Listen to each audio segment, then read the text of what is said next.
ವೀಕ್ಷಕರೇ ನಮಸ್ಕಾರ. ಜಿಂದಾಲ್ ಕಡೆಯಿಂದ ಹೊಸ ವಿದ್ಯಾರ್ಥಿ ವೇತನಕ್ಕೆ ಅರ್ಜಿ ಆಹ್ವಾನಿಸಲಾಗಿದೆ. ಇದರ ಬಗ್ಗೆ ಸಂಪೂರ್ಣ ಮಾಹಿತಿಯನ್ನು ನೀವು ಈ ವಿಡಿಯೋದಲ್ಲಿ ನೋಡೋಣ. ಮುಖ್ಯವಾಗಿ ಈ ಒಂದು ಅರ್ಜಿ ವೇತನಕ್ಕೆ ಅರ್ಜಿ ಸಲ್ಲಿಸಲು ಈ ಒಂದು ಅರ್ಹತೆಯ ಮಾನದಂಡಗಳನ್ನು ಗಮನಿಸುತ್ತಾ ಹೋಗೋಣ.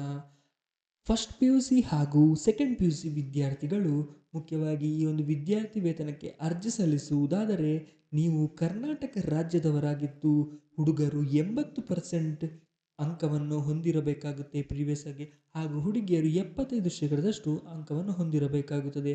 ಅಂತೆ ಗಮನಿಸುವುದಾದರೆ 10ನೇ ತರಗತಿ ಅಥವಾ ಫಸ್ಟ್ PUCಯಲ್ಲಿ ನೀವು 80 ಅಥವಾ 75% ಅಂಕವನ್ನು ಪಡೆದಿದ್ದರೆ ನಿಮಗೆ ಹುಡುಗರಾಗಿದ್ದಲ್ಲಿ ನೀವು ₹500 ವಿದ್ಯಾರ್ಥಿ ವೇತನ, ಹಾಗೆ ಹುಡುಗಿಯರಾಗಿದ್ದರೆ ₹700 ಮಾಸಿಕವಾಗಿ ವೇತನವನ್ನು ನೀಡಲಾಗುತ್ತದೆ.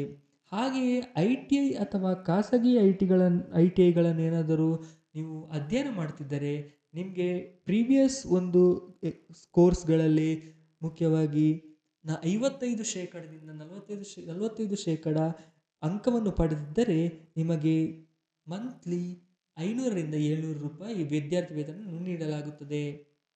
ಹಾಗೆ ವರ್ಗ ಸಿಯಲ್ಲಿ ನೀವು ಗ್ರ್ಯಾಜುಯೇಷನ್ಸ್ ಕೋರ್ಸ್ಗಳಾದ BA, BCom, BSc, BBA, BBM ಇಂತಹ ಕೋರ್ಸ್ಗಳನ್ನು ಮಾಡುತ್ತಿದ್ದರೆ ನಿಮಗೆ ಮುಖ್ಯವಾಗಿ ಹಿಂದಿನ ಕೋರ್ಸ್ಗಳಲ್ಲಿ 65ರಿಂದ 70% ಅಂಕಗಳಿದ್ದರೆ ನೀವು ಮುಖ್ಯವಾಗಿ ತಿಂಗಳಿಗೆ 1100ರಿಂದ 1400 ವಿದ್ಯಾರ್ಥಿ ವೇತನಗಳನ್ನು ಪಡೆಯಲಿದ್ದೀರಿ.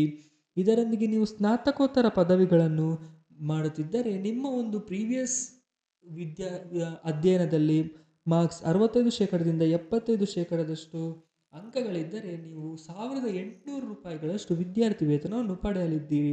ಹಾಗೆ ಡಿಪ್ಲೊಮಾ ಕೋರ್ಸ್ಗಳಿಗೆ ಸುಮಾರು 60% ಅಂಕಗಳನ್ನು ಪಡೆದಿದ್ದರೆ 1000ರಿಂದ 1200 ವಿದ್ಯಾರ್ಥಿ ವೇತನವನ್ನು ಪಡೆಯಲಿದ್ದೀರಿ.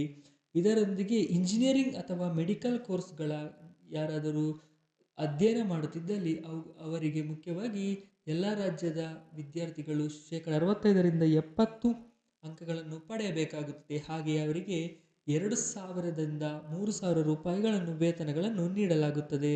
ಇದರೊಂದಿಗೆ ಹಾಸ್ಟೆಲ್ನಲ್ಲಿ ಇರುವ ವಿದ್ಯಾರ್ಥಿಗಳಿಗೆ ಮುಖ್ಯವಾಗಿ ವಿದ್ಯಾರ್ಥಿ ನಿಲಯಗಳಿಗಾಗಿ ಹೆಚ್ಚುವರಿ ಮೊತ್ತಗಳಂತೆ ₹1200, ಹಾಗೆ ವೈದ್ಯಕೀಯ ಇಂಜಿನಿಯರಿಂಗ್ ನರ್ಸಿಂಗ್ ಕೋರ್ಸ್ಗಳಿಗಾಗಿ ₹1800 ಮಾಸಿಕವಾಗಿ ನೀಡಲಾಗುತ್ತದೆ.